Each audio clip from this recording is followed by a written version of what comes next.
Et messieurs, dames, bonjour et bienvenue. C'est Angélique, psychogénéalogie intuitive. J'espère que vous allez bien, que vous êtes au chaud autour du feu avec une petite laine. Bruno Le Maire nous a suggéré d'investir dans la laine et les pullovers ainsi que les polaires.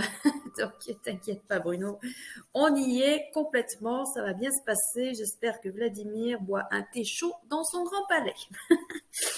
Donc aujourd'hui, je suis ravie de vous retrouver pour vous amener encore un petit peu plus d'éclairage dans votre vie, les amis, dans le chapitre ouverture de conscience. Je n'ai pas tellement fait de vidéos sur l'ouverture de conscience, sur la prise de conscience. Et c'est amener à vous des réflexions et de vous permettre de changer de regard, d'avancer, de vous accompagner dans ce qui peut vous arriver dans votre vie sur des problématiques, des questions que vous vous posez, sur des situations que vous traversez ou sur un rapport à un phénomène. Donc, Angélique, ouvreuse de conscience, psychogénéalogie intuitive, accompagnement personnalisé, c'est Bibi. Je suis là pour vous accompagner dans votre vie, sur votre chemin, pour vous aider à prendre conscience de différentes choses. Tout comme moi, j'ai pris conscience de beaucoup de choses dans ma vie et ce qui m'a permis de changer de regard et donc d'avancer pleinement sur mon chemin. Et l'on me demande aussi d'enseigner à chacun d'entre vous différentes choses. Et je me suis sentie l'envie de vous apporter justement un éclairage sur l'amour de soi-même et l'abondance. Parce que beaucoup de gens veulent bien sûr dans cette période douloureuse, dans cette période de carence, n'est-ce pas, dont on nous oblige, c'est pas facile d'être optimiste. Et ce que je suggère au travers de ce diaporama aujourd'hui, c'est de vous amener à une autre prise de conscience sur la notion d'abondance. Très souvent, quand on parle de l'abondance, on parle de l'argent, du fric et des pépettes, de ce qui nous file entre les doigts. Et aujourd'hui, j'aimerais vous montrer que puisqu'on ne peut pas atteindre cette abondance, pourquoi ne serait-il pas judicieux d'aller toucher quelque chose qui peut être à notre portée, contrairement à l'argent, si vous n'en avez pas, ou si vous avez du mal à gérer votre argent, ou si vous avez du mal, malgré tous vos efforts, malgré tout ce que vous faites, à amener à vous cet argent, ce pognon, ce fric. Essayez un petit peu de changer de regard et d'aller focaliser sur autre chose. N'oubliez jamais que quand vous faites un travail sur vous-même, si vous n'amenez pas à votre conscience votre problématique, on pourra vous dire par A plus B que 1 plus 1 ça fait 2.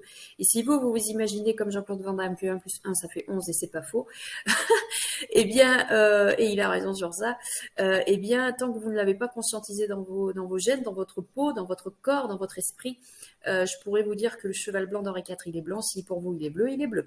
Voilà. C'est un petit peu comme ça que je vois les choses. Donc, au travers de ce diapo, pardon, nous allons faire un petit peu d'histoire en commençant par, où je vais vous parler de la corne d'abondance et de l'histoire de la monnaie. Nous allons voyager un petit peu par rapport à ça. Je vais vous exposer le lien entre l'amour de soi et l'argent. Comment entre les deux il peut y avoir une concordance. Je vous ferai un bref passage sur en psychogénéalogie qu'est-ce qu'on peut aller étudier par rapport à l'argent dans notre famille. Je vais vous inviter également à changer de regard et à aller partir un petit peu travailler sur ces valeurs finalement.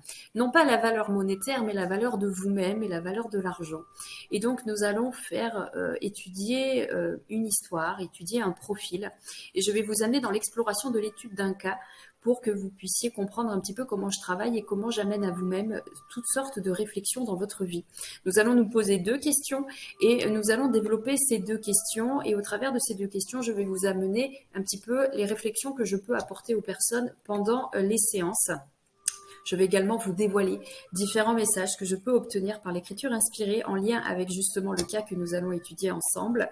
Et je vais vous amener aussi à comprendre un petit peu dans quelle direction est-ce que finalement ce cas étudié va devoir aller farfouiller, quel chemin ce cas va-t-il devoir prendre pour pouvoir aller justement dans la recherche de sa libération, de sa guérison et dans ce changement de regard. Et je vous exposerai également qu'est-ce que moi je peux vous apporter dans mon travail, à quelle hauteur est-ce que je peux vous aider, que je peux vous accompagner sur votre chemin. Si vous avez besoin sous quelques problématiques que ce soit. Alors c'est parti, aujourd'hui nous allons commencer par la corne d'abondance les amis. Qu'est-ce que c'est? Vous savez, c'est cette espèce de symbole que vous avez en bas. La corne d'abondance, qui est bien évidemment cette corbeille de fruits qui est souvent représentée dans les jeux de cartes. Je dois avoir d'ailleurs, sur différents jeux de cartes, elle apparaît. La corne d'abondance, c'est bien sûr la prospérité, c'est l'argent, c'est la récompense, le bien-être. Elle apparaît sur différents jeux de cartes, elle peut apparaître aussi sur différents tableaux. C'est vraiment quelque chose moi je ne l'ai pas dans ce jeu. Non, je ne l'ai pas dans ce jeu. Sur différents jeux, ça peut apparaître. Et donc la corne d'abondance, qu'est-ce que c'est? À la base, c'est un objet mythologique en forme de corne de chèvre ou de bœuf. Alors pour certains, c'était aussi des coquilles, la coquille de Triton, qui appartenait à Pluton, le dieu grec de la richesse et de l'abondance, aussi pour ceux qui ne le savent pas. Mais à la base, la corne d'abondance ornait le front de la chèvre Amalthée qui a nourri Zeus quand il était bébé. À défaut de se faire bouffer par son père Chronos, celui-ci a préféré se faire nourrir par sa nourrice, donc une chèvre, ou elle avait l'apparence d'une chèvre, ou elle avait l'apparence d'une nymphe, suivant les histoires et suivant comment les histoires sont transmises. La corne d'abondance est représentée le plus souvent regorgeant de fruits, mais aussi de lait, de miel et d'autres aliments doux et sucrés qui sont signes un petit peu de plaisir. Et on retrouve également cette corne dans les représentations du dieu gaulois Cernunnos. Alors ça m'a beaucoup fait sourire quand j'ai vu ça. Pourquoi? Parce que le dieu Cernunnos, le dieu cornu, m'a accompagné, du moins son archétype m'a accompagné au tout début de mon éveil quand j'ai rencontré mon guide pour la première fois, quand je l'ai vu sur mon écran mental. Il était représenté par le dieu cornu et il m'a accompagné pendant plus d'un an et demi, voire même un petit peu plus, pour m'aider à nettoyer énormément de choses sur mon passé. C'est grâce à lui que j'ai pu nettoyer beaucoup de choses. Et ça m'a fait sourire de le voir ici parce que, un petit peu comme s'il me faisait un petit clin d'œil celui-ci, et j'ai trouvé le rapprochement plutôt sympa. Donc, comment on peut interpréter cette corne d'abondance? Eh bien, métaphoriquement, la corne d'abondance, c'est le synonyme de la source inépuisable de tout un tas de choses et de bienfaits quand elle apparaît dans les cartes. Et ce n'est pas forcément l'argent qu'elle veut nous dire, mais également l'abondance en tout. L'abondance d'amitié, l'abondance de relations, l'abondance d'objets matériels, mais aussi l'abondance de ressources spirituelles. Ça peut aussi être ça, l'abondance, quand chaque jour, vous remerciez les directions, les éléments ou ce que vous voulez, votre guidance pour tout ce que l'on vous donne, remerciez pour l'abondance que vous recevez, mais surtout l'abondance sous quelque forme qu'elle puisse prendre. C'est très important, ce qui permet d'ouvrir le champ de possible à vous-même, d'apporter une abondance sous quelque forme qu'elle puisse prendre. Elle est également devenue l'attribut de la libéralité, de la félicité publique, mais aussi de la prudence, qui sont aux sources de l'abondance. Et sa forme de sacrum. Le sacrum, c'est un os qui se trouve pas très loin du coccyx, je crois, dans le bas du dos, qui a donné lieu à des interprétations philosophiques et alchimiques. Alors, observez peut-être un petit peu, est-ce qu'il y aurait un lien entre ceux qui ont des problèmes de sacrum? Quel est votre lien à l'argent? Quel est votre lien à la valeur de vous-même? Est-ce qu'il n'y aurait pas un lien un petit peu avec ça? Quand vous avez mal à cet endroit du dos, pour certains, qu'est-ce que ça veut dire? Dans quel état est-ce que vous êtes? Qu'est-ce que vous vivez à ce moment-là? Est-ce qu'il n'y a pas quelque chose? Nous partons maintenant, nous allons parler un petit peu de l'argent, de la monnaie. Comment l'argent et la monnaie sont arrivés? Comment à un moment donné les hommes se sont dit, ben voilà, on va faire payer, on va amener à nous différentes choses. Eh bien, c'est au néolithique que tout a commencé, il y a 11 000 ans. Les hommes se regroupent en tribus, ils commencent à se sédentariser à un moment donné, du moins on n'est pas loin de la sédentarisation.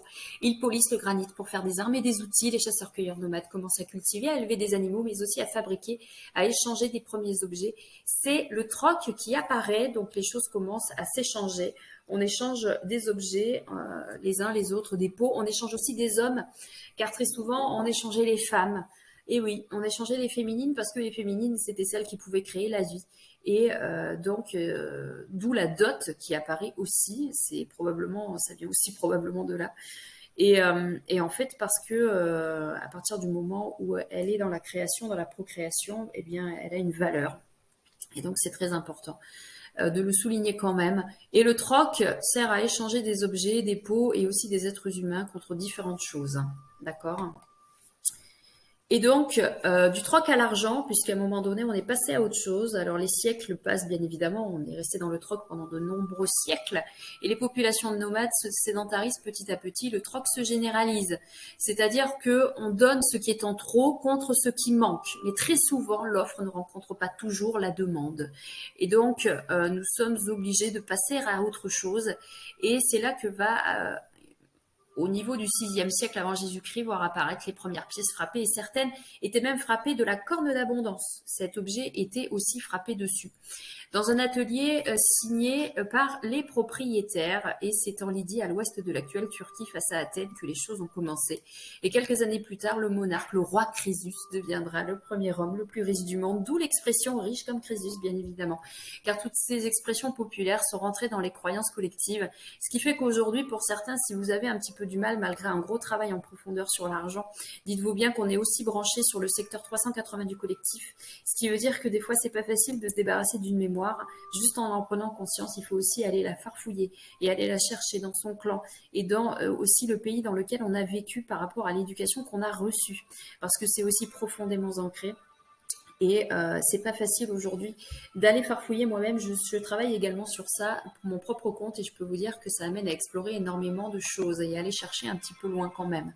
Donc il peut être bon au fur et à mesure du temps, et bien de changer de vision, comme on a changé de vision au fur et à mesure du temps. Nous aussi, nous pouvons changer notre regard sur l'argent et sur la valeur qu'on lui donne, parce que l'argent n'est en soi qu'une énergie et non pas une fin en elle-même.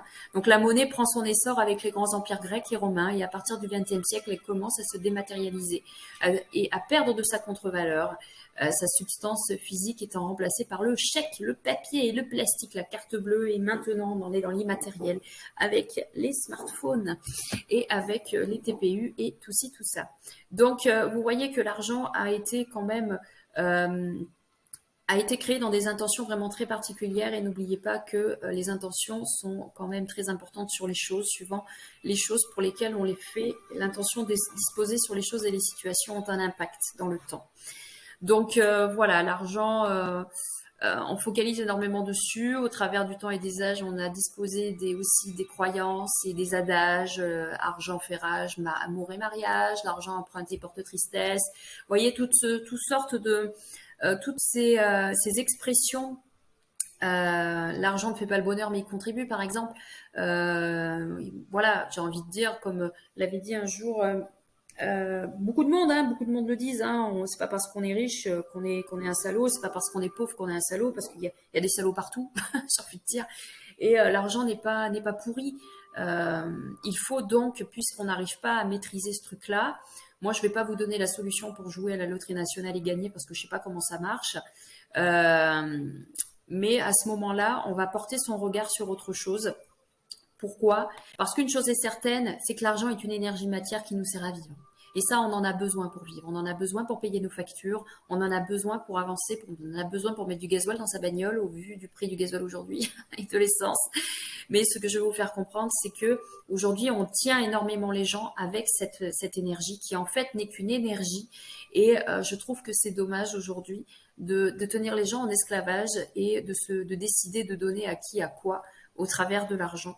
Et les gens focalisent énormément sur l'argent. Alors beaucoup diront, mais on en a besoin pour vivre, pour payer les factures, sinon on ne peut rien faire, on ne peut pas avoir de loisirs, on ne peut pas avoir de biens matériels et tout ça. Oui, c'est vrai. Mais depuis toutes ces années, depuis tous ces siècles et ces siècles, il y a eu énormément de connotations négatives sur la matière de l'argent. Donc l'égrégore en lui-même n'a pas l'une des meilleures polarités qui soit. Du coup, ce qui peut être intéressant de faire, puisqu'on ne sait pas maîtriser pour certains l'énergie de cet argent et qu'on n'arrive pas à comprendre comment il fonctionne, eh bien, je vais inviter votre réflexion à aller sur autre chose, toujours dans la notion de valeur, mais dans la notion de l'amour de soi-même. Le fondement de l'amour de soi, qu'est-ce que c'est? L'amour de soi, c'est une énergie aussi, c'est un conditionnement qui s'élabore tout au long de notre développement, dans la relation des personnes qui nous accompagnent dans le début de notre vie, c'est-à-dire nos parents ou nos agents nourriciers. C'est au travers du regard qui est porté sur soi par ceux dont on dépend qu'on construit cet amour de soi.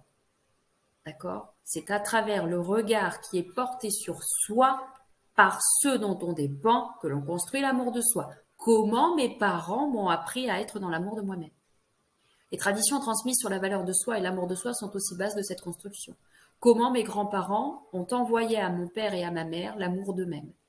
Jusqu'à quel point je m'aime? Quelle valeur je me donne? L'argent, ça a une valeur, mais l'amour de soi, ça a une valeur aussi, je vous rassure. Et donc, cette réflexion dit que l'amour est une énergie affective qui nous sert à vivre. L'argent est une énergie matière qui nous sert à vivre. Les deux nous servent dans notre construction. Les deux nous servent dans notre construction. Quand on dit que l'amour et l'argent sont reliés, ce n'est pas une vanne. Dans notre culture occidentale, il peut paraître compliqué de vivre sans argent car la monnaie, le fric et le salaire nous permettent de nous nourrir, de payer nos factures, de vivre et d'accéder à la construction de notre identité familiale, sociétale et professionnelle. D'accord? Avoir de l'argent, c'est appartenir à une élite, à un groupe, à un clan. Être un clochard, c'est appartenir à une autre forme d'élite. En Inde, il existe des castes. Vous voyez ce que je veux dire?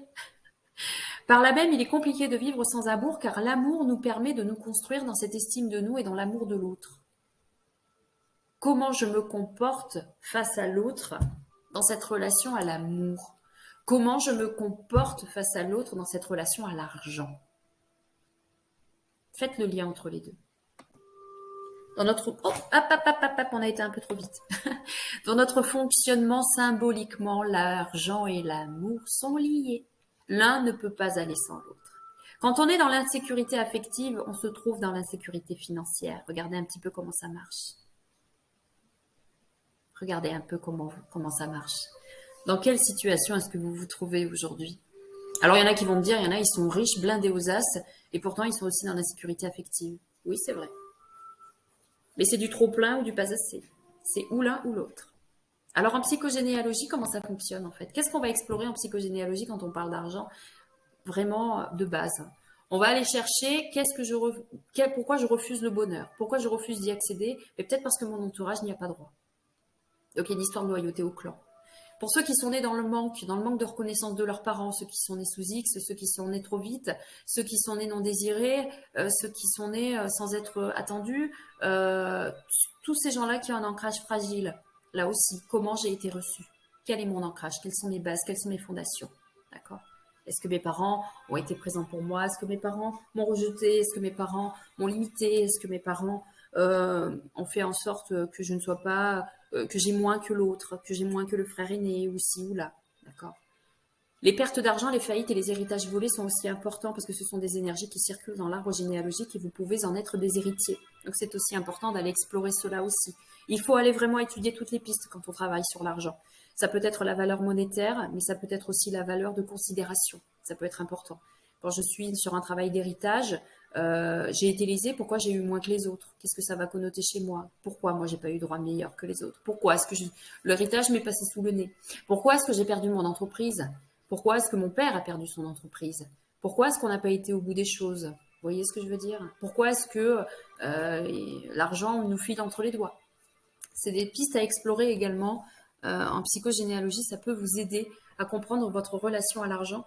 Et moi, ce que je vous propose aujourd'hui, c'est changer de regard. C'est de changer de regard et d'aller explorer autre chose. Moi, l'argent, je sais que dans notre famille, il y a une vision sur ça, un petit peu comme si c'était quelque chose d'interdit, un petit peu comme si l'argent, c'était automatiquement ceux qui ont de l'argent et c'est ceux qui sont mal vus. Et très souvent, dans notre famille, ceux qui ont un bon salaire se font tout le temps critiquer par l'extérieur. Même si on s'en fout du regard des autres, ils se feront quand même critiquer par l'extérieur, en permanence.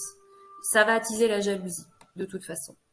Donc, aujourd'hui, je vous propose de travailler sur ces valeurs, les valeurs par rapport à soi. Dans notre famille, sur le plan affectif, les valeurs affectives et les valeurs sur le plan professionnel. Donc, il y a deux réflexions qui peuvent s'amener à vous. Vous pouvez d'ores et déjà prendre un cahier pour certains que ça intéresse et noter ces deux questions qui s'amèneront à vous. D'accord? Dans ma famille, quelle est la tradition sur le plan du donner et recevoir? Qu'est-ce que l'on m'a transmis comme enseignement sur le donner et recevoir? Est-ce que l'on m'a toujours dit de donner et de ne jamais recevoir parce que ça ne se fait pas? Ou est-ce qu'on m'a toujours dit tu donnes beaucoup mais tu reçois peu parce que tu n'en as pas besoin? Est-ce que l'on m'a toujours fait comprendre que il fallait que je donne mais je pouvais en recevoir autant? Est-ce qu'on m'a fait comprendre que je ne donne jamais parce que je ne reçois jamais? Et c'est pareil dans nos traditions familiales. Comment est-ce que se manifeste l'amour de soi? Sur le plan affectif, est-ce que je donne énormément d'émotions ou est-ce que je donne énormément de sentiments et d'amour? Et est-ce que j'accepte d'en recevoir? Est-ce que je suis dans le contrôle? Est-ce que je me maltraite? Est-ce que je suis toujours dans des relations où je donne et finalement je n'ai jamais de retour, je n'ai que des coups de bâton? Est-ce que c'est comme ça que je fonctionne? Est-ce que c'est comme ça qu'on m'a appris? Est-ce que j'ai vu mes parents donner énormément sur le plan affectif, en gentillesse, en service, en disponibilité, mais ne jamais recevoir? Est-ce que c'est comme ça qu'on m'a appris les choses?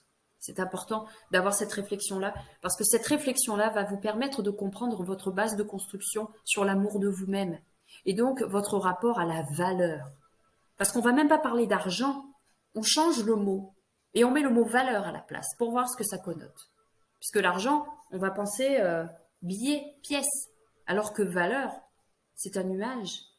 La valeur, c'est quelque chose qui est à l'intérieur de nous. Et c'est ça qu'il faut amener à sa conscience, en fait, aujourd'hui. De travailler non pas le fric et les pépettes, travailler le compte en banque. Ça, c'est quelque chose qu'on n'a toujours pas compris, qu'on ne sait pas maîtriser. D'accord? Mais par contre, je peux travailler la valeur de moi-même. Quelle est ma valeur? Si je devais lui donner un prix, est-ce que j'y arriverais? Et donc, en fait, l'idéal, ça serait de faire le parallèle entre le fonctionnement de mes parents et le mien aujourd'hui, voire même le fonctionnement de mes grands-parents avec ceux de mes parents. Qu'est-ce que mes grands-parents ont transmis à mes parents? D'accord?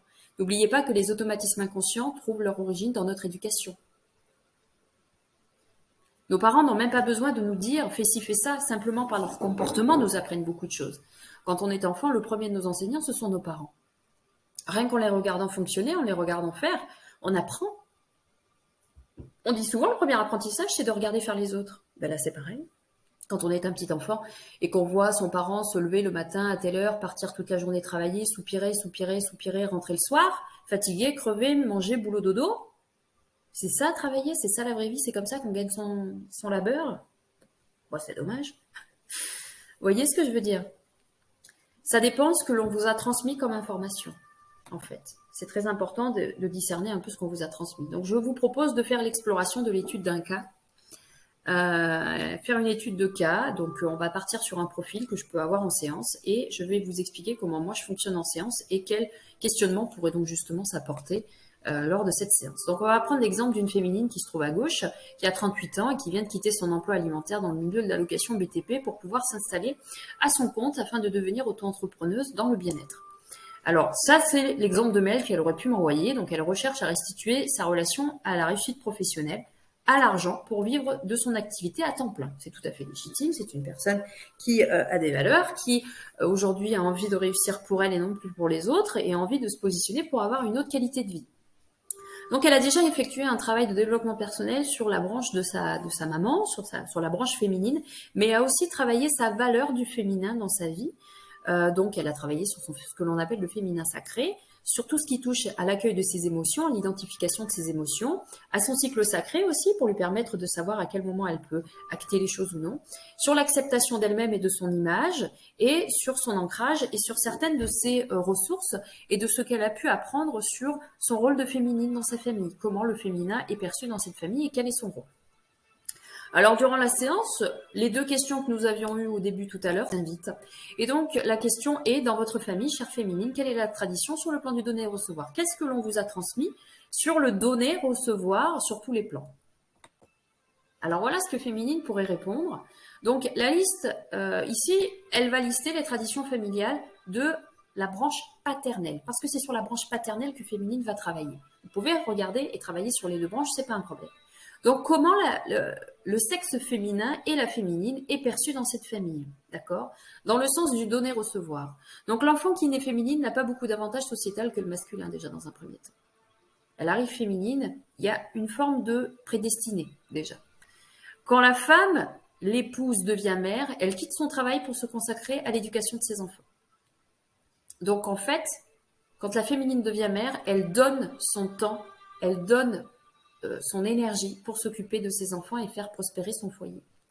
D'accord? Faire grandir son foyer.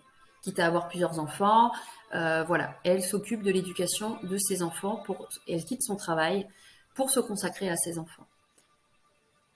La femme se voit privée de ses privilèges libres pour se consacrer à la bonne tenue de son foyer, à l'éducation des enfants, sans recevoir quelques rémunérations ou aides, seulement les aides sociales. C'est la seule rémunération que féminine pourra avoir pour son foyer, c'est-à-dire puisqu'elle ne travaille pas, seulement les aides sociales. Donc elle va s'occuper simplement est un petit mot, mais elle va s'occuper essentiellement de la tenue de son foyer. Donc elle va donner toute son énergie pour s'occuper de son foyer.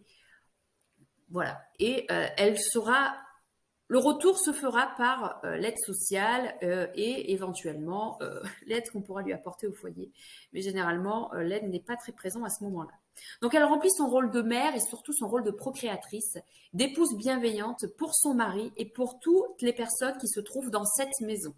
Elle va vraiment s'occuper essentiellement de cela. Ça sera sa tâche première. Le don qu'elle fait, quelque part, elle va donner de sa présence, de son écoute, de son énergie et de sa personne pour s'occuper essentiellement et se consacrer complètement à son foyer. Et bien évidemment, par ce biais-là, elle ne va pas détenir l'abondance financière puisque ce n'est pas elle qui détient l'argent, puisque tout l'argent qu'elle pourrait recevoir au travers des aides sociales ne servira qu'à l'entretien du foyer, à l'entretien de la maison et ne servira bien évidemment pas à féminine. Donc, le seul retour qu'elle pourra avoir, c'est bien évidemment éventuellement la bienveillance de son entourage, le soutien que son entourage pourra lui apporter sous quelque forme que ce soit, mais elle ne détiendra certainement pas l'abondance financière. Le masculin dans cette famille, sur la branche paternelle, l'enfant qui, lui, naît être masculin, est davantage sollicité tout au long de sa vie. Déjà, il sera plutôt dans cette posture de c'est l'enfant prodige qui est là, c'est le masculin qui va pouvoir faire perpétuer le nom de la famille.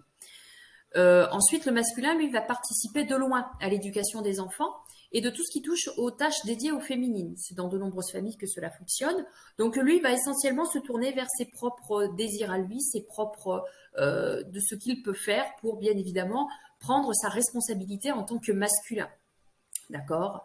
Donc, les grandes études évitent d'être privilégiées puisque l'objectif, c'est de rentrer assez rapidement dans la vie active. Donc, c'est une personne qui va être très sollicitée quand il sera en âge de faire les choses. Donc, très jeune, hein, ils peuvent déjà commencer à faire tout un tas de choses.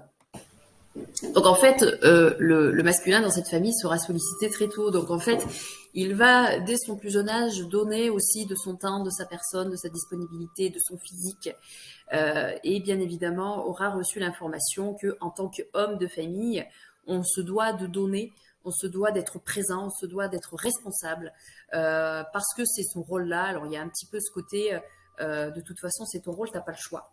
Donc voilà, l'objectif, c'est vraiment qu'ils puissent faire des études rapidement, qu'ils puissent arriver dans la vie active rapidement pour pouvoir contribuer au clan. C'est un petit peu dans ce truc-là qu'on est. Donc, c'est là qu'on arrive sur des familles où on est agriculteur de père en fils, où on est maçon de père en fils.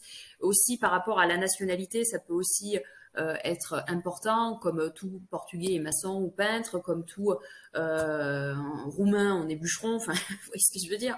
Voilà, ça peut être aussi important de regarder un petit peu le fonctionnement là, puisque il y a ce côté un petit peu, ben, tu fais pas ce que tu veux, tu fais ce... Mon père me disait toujours, quand on est des gosses, fais ce que je dis, faites pas ce que je fais.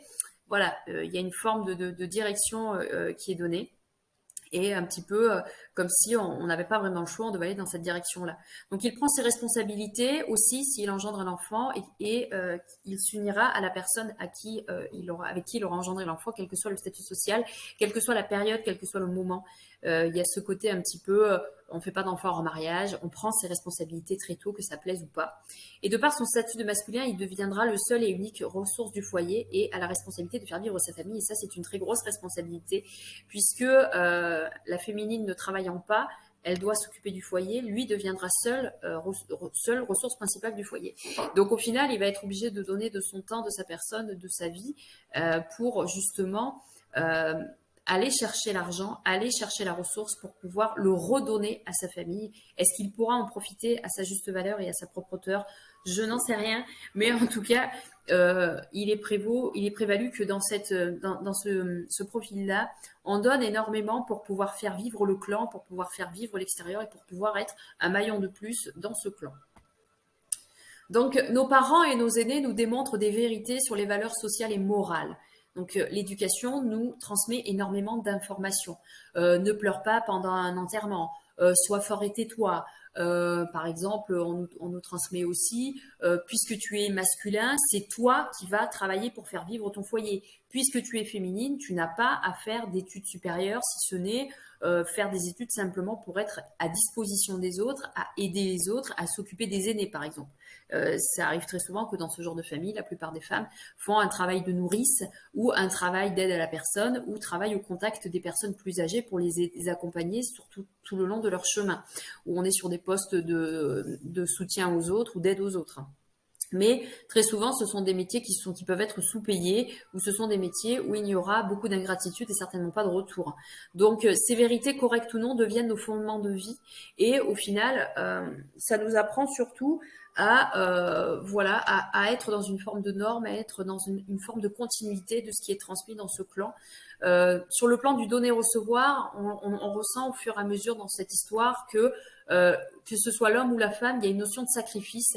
Il y a une notion de tu as des choix très limités dans le choix de ton travail, dans le choix de ta carrière, ou voilà, à partir du moment où tu as un foyer, paf, il y a beaucoup de portes qui se ferment, il y a très peu de portes qui s'ouvrent, d'accord. Notre loyauté d'appartenance à notre clan nous demande de nous conforter à ces valeurs pour être acceptés dans le clan et non pas en sortir, n'en tiennent qu'à nous de nous en délier. C'est-à-dire qu'à partir du moment où Féminine va décider de changer un tant soit peu sa façon de faire dans ce clan et dans cette famille, il ne faut pas s'étonner s'il y a des portes qui se ferment ou s'il y a des choses qui ne correspondent pas, puisqu'à un moment donné, on va sortir de la norme.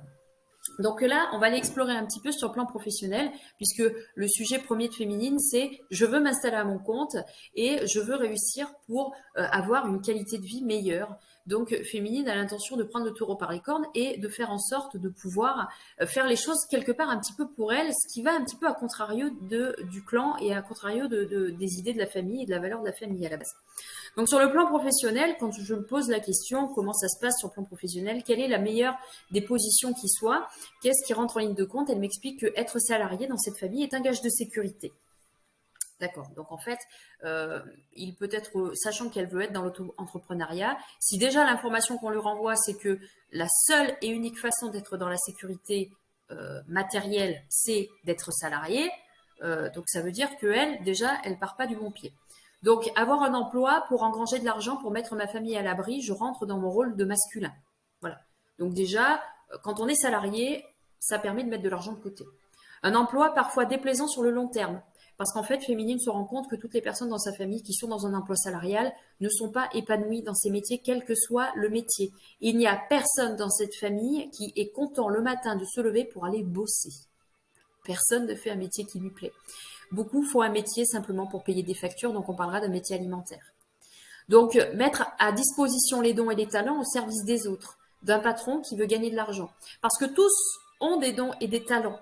Et tous, au travers de leur métier, même s'ils sont dans, on va dire, dans le milieu qui leur correspond peut-être, ils ne seront peut-être pas simplement à la bonne place. C'est surtout ça, en fait. Parce que en étant dans le statut du salarié, ils ne sont pas à leur place de leader. Puisqu'ils ont les dons et les talents, donc ça veut dire qu'ils sont polyvalents, ça veut dire qu'ils sont capables d'apprendre aux autres, ça veut dire qu'ils ont des ressources intérieures inépuisables, mais ils vont mettre ces dons et ces talents pas à leur propre service pour leur propre réussite, mais au service d'un patron pour que ce dernier puisse prospérer et gagner de l'argent. D'accord ? Ils vont par contre engendrer des responsabilités matériels, mais ils vont garder le statut de subordonné. C'est-à-dire que, comme m'expliquait Féminine, ils vont être compétents dans un domaine, tous, féminin ou masculin, hein, pour celles qui reprennent un travail derrière. Féminin ou masculin, ils vont être compétents dans un domaine, mais ne vont pas se sentir capables d'être responsables d'une équipe, par exemple. C'est-à-dire qu'ils vont être chefs d'équipe, mais ils vont rester à la place d'opérateurs. Mais ils vont quand même avoir les inconvénients du chef d'équipe. La paperasse, la prise de décision, de choses comme ça, mais pas toutes les responsabilités. Parce que comme ça, au moins, en tant que salarié ou en tant que subordonné, on ne va pas venir me chercher des poux. Voilà. Et la sécurité financière qui permet un salaire mensuel conséquent ou non. Au moins, j'ai un salaire qui tombe tous les mois. Je fais gagner énormément d'argent à mon patron parce que de par ma polyvalence et ma responsabilité, ça va peut-être faire économiser à mon patron 1 ou 2 emplois, puisque je suis capable de faire 1 ou 2 emplois, voire même 3. Mais par contre, mon patron va peut-être me donner le retour, pas forcément. Mais par contre, moi, je vais prendre que ce que l'on me donne et je ne vais pas tout prendre non plus. Je ne vais pas prendre tous les avantages, d'accord? Donc il y a ce côté, j'allais dire trop bon, trop con, dans le sens où voilà, on est à une place, à une disposition sur le plan professionnel, mais on va pas prendre tous les avantages. On va prendre le bas du costume, on va pas prendre le haut du costume. Parce qu'il va y avoir une partie de construction de nous-mêmes qui ne va pas nous permettre d'être dans cette valorisation de soi. Et donc, dans cette posture. Parce que si on arrive à être un leader, ça veut dire que déjà, on a une bonne estime de nous-mêmes.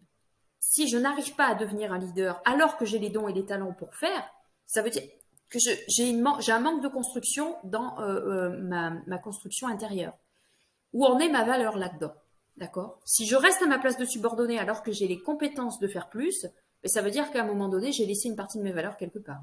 Tout n'est pas à sa place. Alors, il y a un truc que j'appelle l'ajout professionnel, c'est-à-dire de mettre en bis-bis le confort et l'inconfort. Être salarié, qu'est-ce que ça m'amène dans le confort? La sécurité d'un revenu mensuel. Être sollicité pour mes compétences, ça veut dire qu'on va faire appel à moi tout le temps. Donc, je serai jamais tout seul. Donc, il y a une forme de codépendance. Si on fait appel à moi, si on me demande un service, je ne sais jamais dire non. Parce que c'est mon rôle. C'est mon rôle de rendre service. Je suis née pour ça. Que ça me plaise ou non.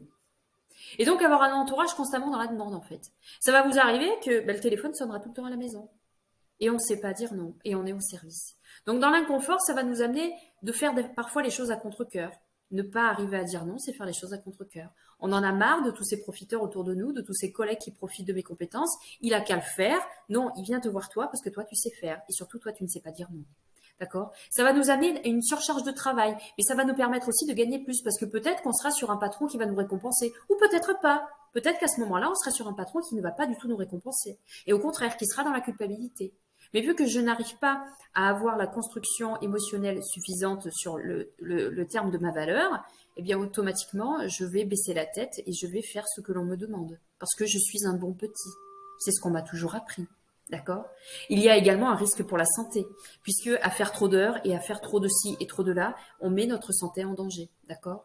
Et c'est surtout avoir moins de temps pour soi, parce qu'on va être focalisé peut-être plus sur la branche professionnelle et qu'on va oublier un petit peu sa sphère de famille et ça va amener donc l'entourage de féminine à, quand elle était enfant, de prendre conscience que finalement le parent est toujours absent parce qu'il faut aller travailler pour gagner plus et gagner plus et gagner plus. Et donc courir après cette forme de réussite et d'argent. D'accord? Donc si par exemple, quand féminine pose la question être patron, qu'est-ce que ça veut dire? Eh bien, en fait, dans la famille de Féminine, son père a déjà essayé d'être patron, mais ça n'a pas fonctionné. Donc, on lui a renvoyé l'information quand elle était enfant qu'être patron, c'était synonyme de faillite. D'accord? Être patron, c'est être seul et unique responsable de ce que l'on crée et de ce que l'on vend. Donc déjà, il y a une grosse notion de valeur, déjà. Quand on est patron, c'est se vendre. C'est vendre son service et son produit, mais c'est aussi vendre son image et sa vérité. C'est très important. Et donc, c'est exposer au grand jour finalement qui l'on est. D'accord? Donc, c'est déterminer une valeur monétaire sur notre travail. Est-ce que je vais arriver à déterminer une valeur monétaire sur ce que je crée, sur ce que je suis? Le père de Féminine n'a pas réussi à déterminer une valeur monétaire sur le travail qu'il fournissait, sur les services qu'il fournissait. Il ne se faisait pas forcément payer. Ou alors sous-payer, ne pas être payé à sa juste valeur. Donc, la maîtrise de cette valeur va réveiller l'estime et l'amour de soi-même. À quelle hauteur j'estime ma valeur? La valeur de mes services, la valeur de l'amour que je donne dans mon travail. C'est ça qu'il faut aller chercher. D'accord? L'incapacité de donner une valeur à son service. D'accord? Ce qui nous amène une carence à l'estime de soi et à l'amour de soi. Notre patron, quand il nous donne un salaire, s'il est de 1 500 € et que je travaille 200 heures par mois ou que je travaille 151 heures par mois, c'est 1 200 €. C'est ça la valeur. D'accord? Alors que là, on va demander à ce patron de donner, lui, la valeur de une valeur sur ce qu'il crée et sur ce qu'il propose. D'accord? Donc, je vais donner plus mon service, mais je vais refuser de recevoir la valeur. Parce qu'il ne va pas être sûr de lui-même. Parce qu'il va dire, ah non, mais moi, je sais pas. Donc, on va sous-estimer la valeur. Donc, on va donner un service à 50 € alors qu'en fait, le service en vaut 250. Parce que on va s'estimer que ah mais non, ça vaut pas plus. Oui, mais c'est juste ça. Oui, mais moi ça représente rien à faire pour moi. Oui, mais moi ça me demande pas grand-chose. Oui, mais c'est quelque part le reflet de la valeur de soi. Donc dans la joute professionnelle, qu'est-ce que ça va nous amener sur le plan du confort? D'être auto-entrepreneur pour Féminine, elle part du principe, c'est ces notions à Féminine. Pourquoi elle a voulu se tourner vers l'auto-entrepreneuriat? Parce que pour elle, c'est une meilleure gestion de son temps. Parce qu'elle s'est rendue compte qu'en étant salariée, elle avait moins de temps pour elle avait moins de temps pour sa famille. De réaliser un rêve aussi, d'avoir une meilleure qualité de vie, parce qu'elle se rend compte qu'en étant patron, elle va pouvoir gérer son temps, elle va pouvoir passer plus de temps avec sa famille, et rien que de gérer le temps avec la famille, déjà c'est quelque chose d'important, parce que Féminine, ça lui renvoie les souvenirs d'enfance où le parent n'était jamais là parce qu'il y avait le travail. D'accord? C'est faire aussi un métier qui correspond à ses valeurs nouvelles, puisque féminine, ayant fait un travail sur sa branche féminine, ayant fait un travail sur sa branche maternelle, s'est rendu compte de la position de la femme et s'est rendu compte aussi de cette notion de donner-recevoir en tant que féminine. Et donc aujourd'hui, elle a des valeurs nouvelles qui s'installent et donc elles ne sont plus en concordance avec le salariat, mais peuvent être en concordance avec l'auto-entrepreneuriat. Et ça permet aussi de développer sa vérité, c'est-à-dire ses dons et ses talents. Féminine a des dons et des talents qu'elle va mettre à disposition de l'extérieur, qu'elle va vendre pour pouvoir justement prospérer. D'accord. Sur le plan de l'inconfort, devenir entrepreneur, qu'est-ce que ça va impliquer? Qu'est-ce que ça va connoter en féminine? D'aller travailler ses doutes et ses peurs.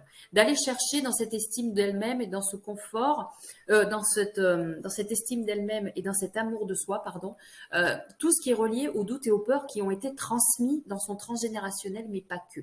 D'accord. Ça va lui apprendre à devenir l'opposé de son parent. Et ça va lui apprendre quelque part à se retrouver seul contre tous, puisque en faisant ça, on sort du clan. Même si certains de la famille diront c'est une bonne opportunité, d'autres diront ce n'est pas bien, ça ne marchera jamais. D'accord. Il y a des croyances très profondes qui sont installées à l'intérieur de soi que féminine va devoir aller chercher et va devoir mettre en lumière, non pas aller lutter contre, mais mettre en lumière pour pouvoir justement les amener à être dans l'équilibre, d'accord? Et ça va lui amener à se prioriser et à sortir du jeu de la codépendance, d'accord? Surtout ne pas revenir en arrière, ne pas rentrer dans le jeu du, ben si le salariat finalement c'était pas plus mal parce que au moins j'ai un salaire tous les mois, voilà. Non, c'est vraiment faire le saut à l'élastique, se jeter dans l'inconnu et prendre le risque de se détourner de son clan. Alors j'aimerais pour cela vous lire un message que j'ai reçu pour Féminine, justement.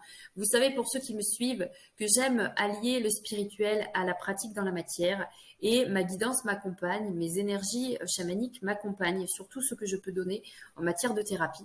Et donc, j'ai demandé à celui que j'appelle le gardien des chapitres, qui est un hibou grand-duc, qui est un guide qui m'accompagne sur mon chemin depuis quelque temps maintenant, et qui m'aide par l'écriture inspirée à avoir des messages pour les personnes qui me consultent, mais également pour moi-même aussi. Et donc, j'ai posé cette question à ce gardien de chapitre. Quelle est donc dans le donner-recevoir, quelle est cette tradition qui a été transmise à Féminine? Et voilà sa réponse. Alors, le gardien des chapitres. Quand je lui demande donc la tradition qui est transmise sur le plan du donner-recevoir dans cette famille, voilà ce que le gardien des chapitres me souffle.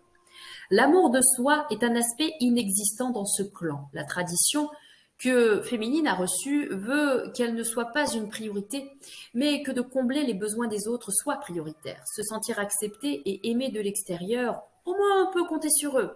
Faire les choses à contre-cœur, être dans l'oubli de ses aspirations et de ses propres besoins pour se sentir aimé et accepté. Féminine se sent à l'écart parce qu'en se priorisant, en priorisant sa vie personnelle et en étant dans la séparation avec le clan, elle a annoncé la couleur. Elle est rebelle pour eux et inspirante à la fois. Une fois de plus, elle montre sa responsabilité quant à des choix assumés, l'interdiction de recevoir pour être dans son propre amour et le respect de ses valeurs. Quand on est pauvre, on se retrouve à être au service de celui qui détient la richesse. Attendre après les riches la récompense de son labeur. La tradition familiale veut qu'être au service des autres et mettre à disposition ses dons et ses talents soit la seule preuve de légitimité. Je suis à ma place en étant au service et je ne réponds qu'à cet appel. L'homme détient le don, le talent. Il peut ouvrir son atelier et créer, gagner sa fortune. Et c'est de cette manière que l'homme exprime l'amour de lui-même. Il l'exprime au travers de ses dons et de ses savoirs de faire, le savoir de transmettre. Il peut intégrer l'énergie de fluidité dans son parcours. Je sais, je crée, je transmets, je vends, je recommence. Le fil de la fluidité. Voilà ce que le gardien des chapitres pouvait me dire sur cette histoire. Vraiment quelque chose de très important dans le sens de, en tant que masculin ou en tant qu'énergie masculine, c'est moi qui détiens la richesse et c'est moi qui le transmets de cette manière-là. Voilà. Il y a vraiment quelque chose à travailler en lien avec cela. Et dans le deuxième questionnement qui nous dit, dans vos traditions familiales, comment se manifeste l'amour de soi? Alors Féminine prend conscience que entre sa branche paternelle et sa branche maternelle, on n'est pas très loin un petit peu et ça se rejoint et c'est très souvent en miroir, car il n'y a pas de place pour les émotions et tout sentiment douloureux est refoulé ou alors fui complètement. C'est-à-dire qu'on n'exprime pas ses émotions. On est dans le silence et que dès qu'on a une conversation sur le mot émotion ou sur quelque chose qui nous dérange, c'est des messes basses, c'est des chutes-chutes et tais-toi, il va t'entendre. Il faut être fort dans ce plan pour réussir et surtout ne pas faire d'histoire, ne pas aller au conflit, surtout pas. C'est vraiment quelque chose qui est quasiment interdit. Il vaut mieux se faire petit et surtout ne pas faire d'histoire pour ne pas se faire remarquer.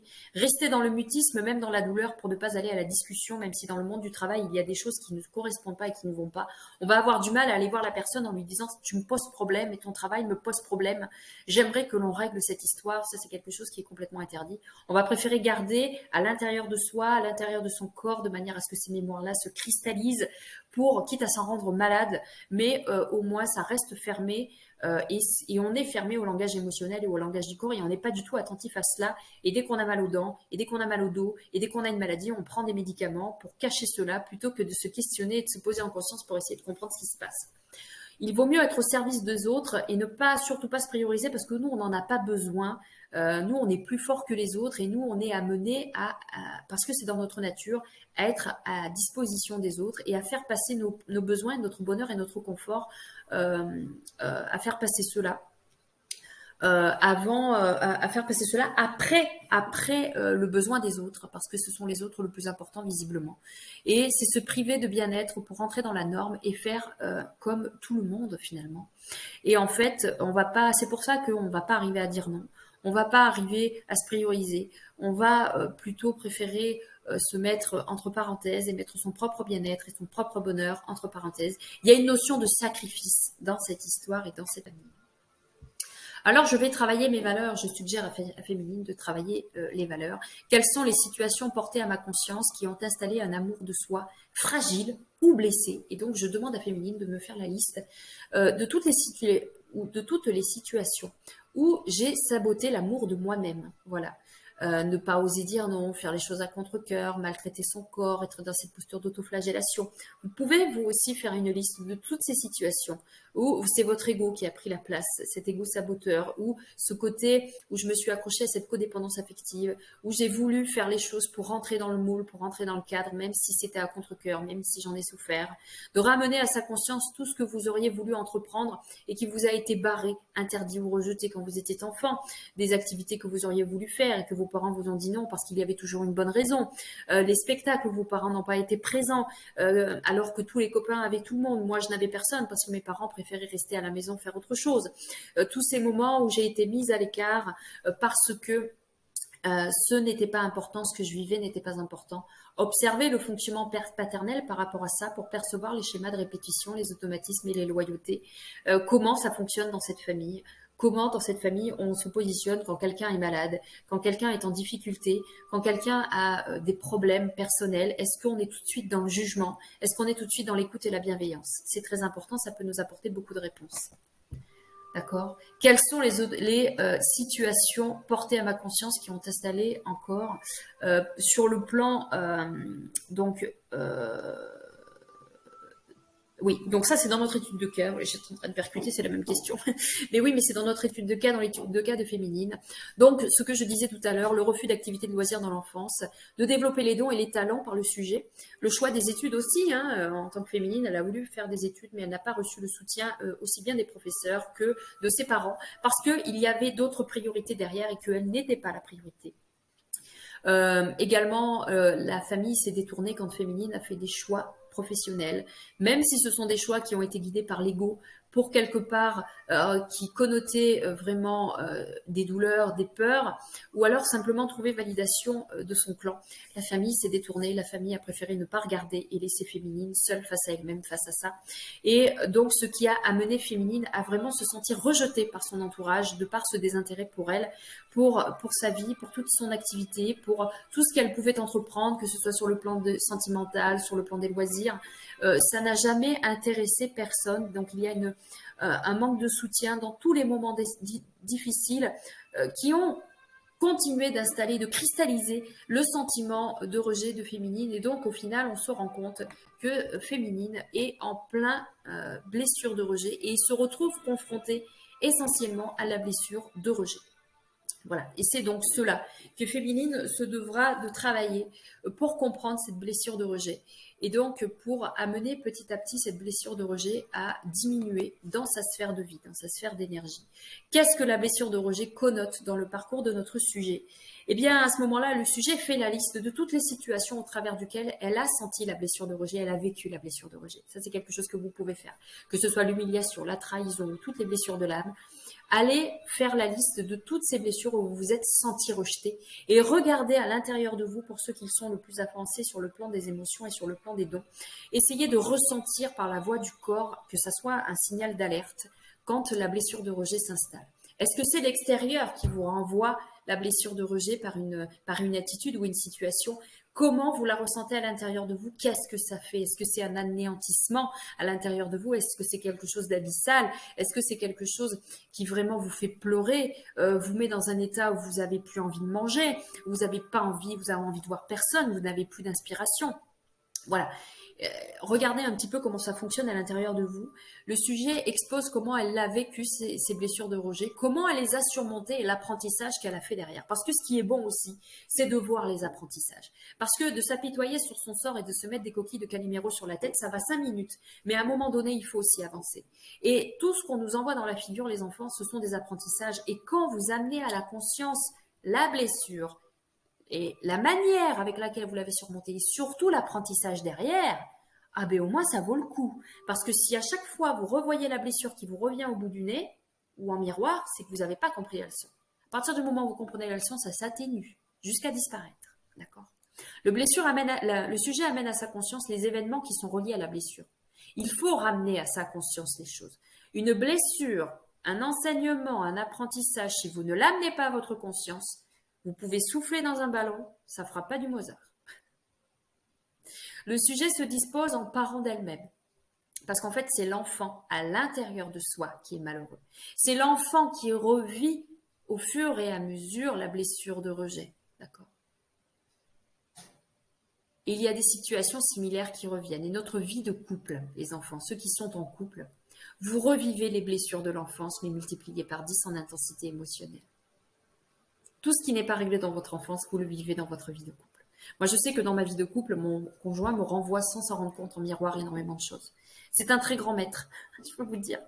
Donc, il faut faire preuve de bienveillance envers soi et se laisser traverser par le ressenti en oubliant le côté impulsif de la blessure de rejet.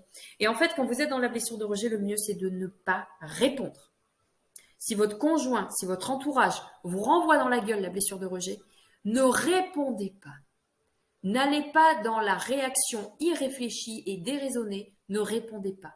Accueillez ce qui est, essayez de l'amener à votre conscience, essayez de comprendre l'origine, questionnez la blessure de rejet, qu'est-ce que tu veux m'apprendre, d'où ça vient, pourquoi tu m'emmènes ça maintenant, qu'est-ce que tu veux me montrer. Si on vous l'envoie dans la gueule, c'est pas pour rien.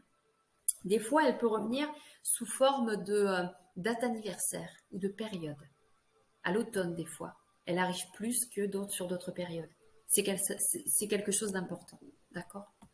Donc ensuite, je restaure l'amour de moi-même. Comment je fais pour restaurer l'amour à l'intérieur de moi? Quelles sont mes attentes vis-à-vis des autres? Je regarde comment je fonctionne vis-à-vis des autres. Quand je donne un service parce que ça me fait plaisir, comment les autres me le renvoient? Qu'est-ce que j'aimerais que les autres fassent que moi je fais? Comment j'aimerais qu'on me le renvoie dans la figure? Qu'est-ce qui serait susceptible de me nourrir au quotidien? Comment je nourris l'amour de moi-même au quotidien? Est-ce que je prends 10 minutes par jour pour moi pour faire ma méditation ou pour me prendre un thé et lire un livre toute seule pour être bien? Est-ce que je prends du temps pour moi pour aller dans les bois parce que j'aime me poser en conscience dans les bois et regarder la nature? Est-ce que je prends du temps pour moi, je sais pas moi, tous les mois, je vais faire mon petit rendez-vous chez mon esthéticienne. Je me fais un rendez-vous par mois de massage parce que j'en ai besoin. Comment je nourris l'amour à l'intérieur de moi? Est-ce que je pratique une activité physique parce que je ressens que mon corps en a besoin? Et ça, c'est se donner de l'amour. Est-ce que je prends du temps, je sais pas moi, avec mes enfants dans un atelier où j'ai envie? Ça me fait du bien. Ça me donne envie. Est-ce que c'est comme ça que je fonctionne? Essayez de vous noter un petit peu comment vous fonctionnez au quotidien pour vous redonner cet amour de vous-même. Comment je survis sur le plan affectif au quotidien? Quand mon conjoint n'est pas disponible pour me donner de l'affectif, alors comment je me donne à moi-même cet affect? Est-ce que je demande à ma guidance de me donner l'affect que mon conjoint ne peut pas me donner? Je peux vous garantir que quand vous faites ça, la guidance, les guides, eux, c'est les number one du don de soi. Eux, ils vous donnent de l'amour tous les jours, hein. Si vous avez envie, vous pouvez même créer avec vos guides au travers des pierres. Vous prenez une pierre qui vous fait du bien, une pierre que vous aimez, et vous demandez à vos guides à l'intérieur, au travers de cette pierre, de vous donner tout l'amour dont vous avez besoin quand votre entourage ne peut pas vous le donner ou quand vous n'arrivez pas à vous le donner vous-même. Et vous méditez avec cette pierre. Et vous allez ressentir au travers de ça l'amour de vos guides. Et vous pouvez même demander à vos guides qui vous donnent l'amour par un geste, par quelque chose, voilà, suivant comment vous fonctionnez. Quelles sont les situations qui m'ont connecté à l'amour de moi-même? Quelles sont toutes ces situations où j'ai réussi à faire quelque chose pour moi? À quel moment j'ai pris cette décision qui m'a fait du bien? Je me suis séparée de mon conjoint, je me suis séparée d'une ancienne relation, j'ai quitté un travail qui me faisait souffrir. À quel moment? Faites la liste de toutes les situations où vous avez enfin pensé à vous et vous avez osé sauter le pas ou faire ce saut à l'élastique. Parce que ça aussi, ça permet un petit peu de vous rappeler que vous avez réussi à le faire à un moment donné. Et que donc, c'est possible de se refaire. C'est possible. Si vous l'avez fait une fois, vous êtes capable de le refaire. D'accord. Donc en fait, ça va vous amener à accueillir le changement. À quel moment je me rends compte que des choses bougent dans ma vie par rapport à cette notion d'amour de moi-même? Je suis en mesure de réaliser que certaines croyances liées à la valeur et l'amour de moi-même, ne m'appartiennent pas. Quand j'amène à ma conscience que beaucoup de choses qui m'ont été transmises sur la valeur de soi et l'amour de soi sont en lien avec l'extérieur et avec toutes ces vérités qu'on m'a transmises à l'extérieur, ça va me permettre de changer de regard et de changer de point de vue. Et du coup, je vais partir du principe que je vais arrêter d'être dans la codépendance affective et de dire amen et de dire oui à tout un tas de personnes juste pour qu'on me regarde ou juste pour qu'on me considère. Non. Parce que je vais me rendre compte à l'évidence d'une chose, c'est que ça me fait du mal à l'intérieur de moi. Et donc, automatiquement, je vais changer ma notion de valeur sur moi en faisant ça. Alors, ça ne va pas plaire à l'extérieur. Hein. Pourquoi? Parce que l'extérieur, à partir du moment où vous les habituez à un principe, quand vous changez leurs habitudes, automatiquement, vous allez être un con. D'accord? Parce que vous pensez à vous, vous allez être un connard. Excusez-moi du terme. Mais juste pour ça, ça veut dire que c'est OK. Alors, on ne vous demande pas d'être un égoïste, parce que votre mental va vous dire espèce d'égoïste. Non. À partir du moment où ça empiète sur mon désir personnel et sur mon bien-être, excuse-moi d'être un con. Excuse-moi. Excuse-moi, je passe dans le bureau d'à côté. Voilà. Je pardonne à mes parents les enseignements que j'ai reçus sur la notion de valeur et d'amour de moi-même. Alors là, je me dispose vraiment dans cet état de pardon face à ma famille. Alors, on ne peut pas tout pardonner dans la vie. On pardonne que si on est prêt à pardonner, on prend le temps d'être dans le pardon. Mais je peux vous garantir que quand vous percevez toutes ces vérités et quand vous vous rendez compte, c'est ce que je disais à Féminine, quand on se rend compte comment nos parents ont fait ce qu'ils ont pu avec ce qu'ils avaient sur le plan émotionnel, on ouvre son cœur en grand. Et on permet à ses parents d'être encore plus bienveillants. Et à un moment donné, on se positionne même en parent de son propre parent, mais dans cette posture de sage. Vous voyez, cette posture de sage. Et donc, on a un petit mot bienveillant pour ses parents, on a un petit cadeau, on a un petit truc, voilà. Finalement, ils nous ont donné la vie. Alors pour ceux qui, je m'adresse bien évidemment à ceux qui ont eu malgré tout une belle vie, mais voilà, on essaye d'éviter d'être dans le jugement et d'être dans le reproche, voilà surtout. Et donc je décide d'être bienveillant pour moi, de me disposer en parent de moi-même et je considère ma valeur émotionnelle à sa juste valeur et hauteur. Voilà. Si par exemple aujourd'hui mon conjoint me demande de l'accompagner sur une situation, mais moi je ressens que ça va me faire du mal à l'intérieur de moi, ben, je vais lui dire non. Et s'il ne comprend pas, ben, c'est dommage. Mais je vais me préserver, je vais lui dire non. Et je sens que dans le fond, il va comprendre et il va accepter, ça sera OK. D'accord? Donc vraiment, préservez-vous. Arrêtez d'ouvrir votre porte à tout un tas de monde si ça ne vous fait pas du bien. Et déjà, ça va rétablir une espèce d'équilibre dans votre balance. Et du coup, vous allez pouvoir installer à l'intérieur de vous cette autre notion de valeur de soi. D'accord? Donc, je peux faire un travail complémentaire. C'est ce que je fais avec le sujet. C'est-à-dire que nous allons travailler... Ça a été trop vite. C'est-à-dire que nous allons travailler l'énergie du masculin sacré. Parce que le masculin sacré, c'est celui qui va nous amener à ce fameux passage à l'action. Parce que faire la liste de tout ça, faire ci, faire ça, c'est bien, mais à un moment donné, il faut passer à l'action. Et très souvent, le masculin, eh bien, il est quelque part, je ne sais pas où, il faut aller le chercher. Donc, ça nous amène à examiner nos blessures qui entourent la notion de masculin, la sphère masculine dans notre famille, comment les masculins sont perçus dans la famille, qu'est-ce qu'ils vivent, tout ça, tout ça. Donc ça, c'est le premier travail qu'on a fait. Et ça va nous amener aussi à prendre cette posture d'homme de famille, de masculin, et d'amener l'énergie masculine au rendez-vous. d'accord, de l'asseoir sur le banc des énergies yin et yang, d'accord. Donc, ça va nous amener à prendre nos propres responsabilités sur nos choix, sur notre façon de percevoir les choses, sur notre façon de percevoir le monde, sur les choses qu'on a pu faire.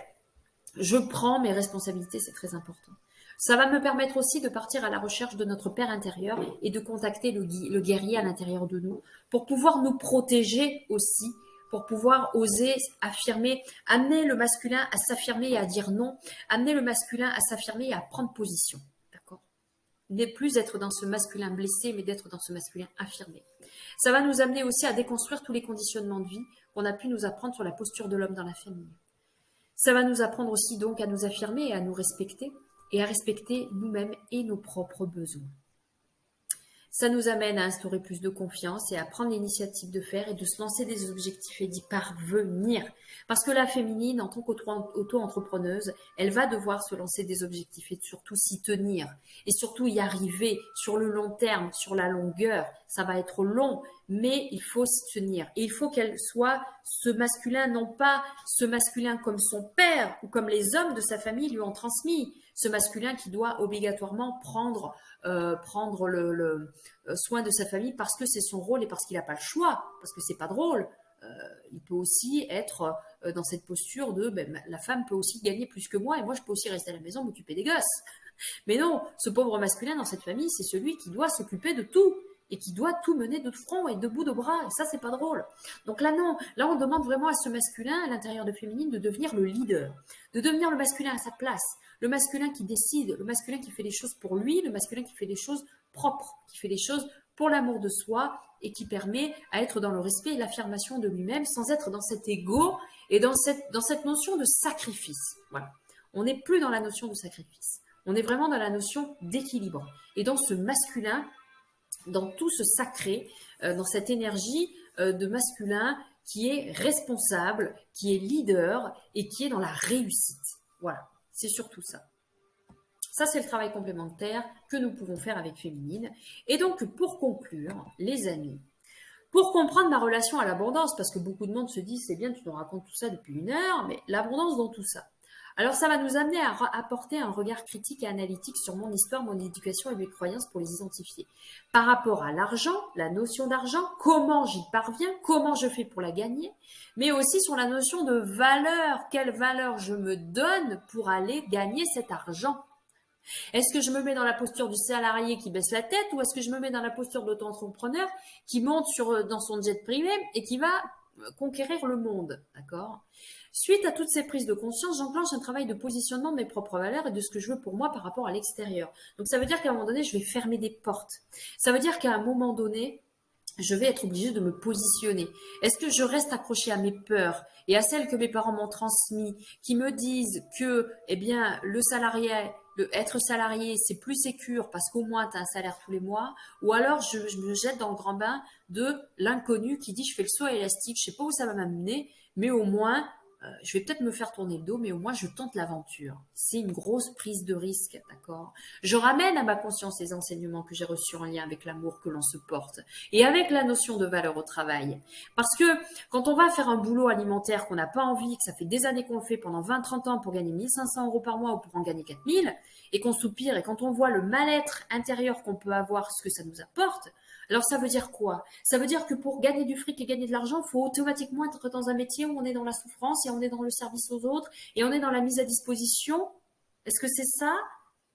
Ben ouais, visiblement, moi c'est ce que ma famille me renvoie. C'est ce que je dis à Féminine. C'est ce que l'on vous renvoie. Donc, je reconnecte à mon énergie masculine afin d'entrer dans l'action et de réaliser des objectifs et enclencher le changement.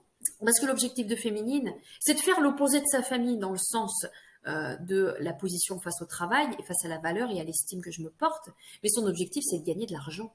De gagner de l'argent, de pouvoir prospérer, de pouvoir vivre, de pouvoir être dans le bien-être, de pouvoir ramener l'argent à elle dans sa posture de patron parce qu'elle sait que c'est en étant patron qu'elle va pouvoir gérer sa valeur personnelle et sa valeur financière.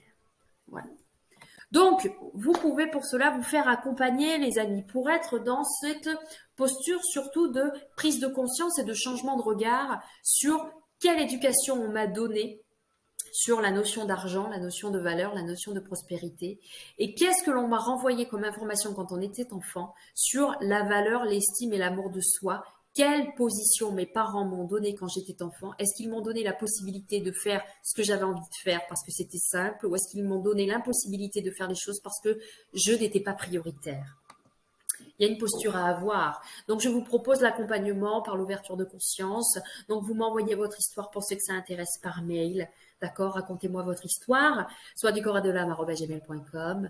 Mise en place d'une anamnèse, c'est-à-dire d'une question-réponse en lien avec votre problématique, de manière à amener à cette conscience, justement, cette position. D'accord? Je vous aide à amener à votre conscience le blocage, à faire le lien entre le passé et le présent. Parce que c'est important de ramener d'aller chercher dans le passé ce qui revient en miroir dans le présent. D'accord? Par alors, il y a marqué par le soi, mais en fait, c'est par le soin, la voie intuitive, par les énergies, je vous accompagne aussi, de manière à pouvoir aller délier et mettre en lumière les différents blocages. Nous pouvons aussi aller chercher dans les vies antérieures. Ça, c'est quelque chose qui est tout récent, qui est tout nouveau, que j'explore moi-même, parce que tout ce que je propose en soins et en séance, ce sont des choses, les amis, que je travaille moi aussi sur moi, parce que je ne propose aucun accompagnement, aucun soin que je n'ai pas déjà reçu ou travaillé sur moi-même. Nous réveillons en vous le masculin sacré, le masculin caché surtout, qui est là-bas derrière. Et on essaye de redonner une position différente à la notion de masculin dans votre esprit, d'accord? Et chaque séance est composée d'un retour PDF de tout ce que je peux percevoir, de tout ce que nous nous sommes dit durant la séance, d'accord? Et bien évidemment, nous pouvons faire 3 séances par problématique. D'accord, suivant ce que vous voulez, ce sur quoi vous voulez être accompagné. Et je vous propose également pendant ces séances différentes techniques de développement personnel pour vous aider à avancer et pour vous aider petit à petit à installer à l'intérieur de vous ces différentes prises de conscience dont vous avez besoin sur votre parcours pour amener le changement. Voilà, j'espère que ce diaporama vous aura plu, que ça aura commencé à installer à l'intérieur de vous différents regards et de vous permettre de changer justement ce regard. Donc pour ceux qui souhaitent me contacter, soinducorps-et-de-l'âme@gmail.com, racontez-moi votre histoire. Vous pouvez également venir me poser ne serait-ce qu'une question que je réponds par une vidéo courte de 5 minutes pour ceux que ça intéresse. Mais également, vous pouvez me retrouver sur les réseaux Instagram, Angélique Ferreira 46 et sur Facebook et YouTube, Angélique Psychogénéalogie Intuitive. N'hésitez pas à revenir vers moi si vous avez besoin de quoi que ce soit, de tout autre renseignement que ce soit. Je suis à votre disposition pour vous aider. C'est avec un grand plaisir pour moi que de vous accompagner. N'hésitez pas à vous abonner à la chaîne, un petit plus, un petit pouce si ça vous a plu. Un abonnement, c'est intéressant aussi. N'hésitez pas à me laisser également en commentaire les sujets que vous souhaitez que nous abordions tous ensemble sur le plan du développement personnel, mais aussi spirituel, car je vous accompagne à développer vos dons et vos talents, à reconnecter avec votre âme et à l'explorer un petit peu ce qui se passe à l'intérieur de vous.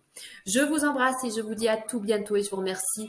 Merci beaucoup des abonnements. On est bientôt à 100 abonnés. Les petites victoires sont les bienvenues et gratitude pour tout ceci. Merci à vous tous et je vous dis à tout bientôt. Ciao, ciao!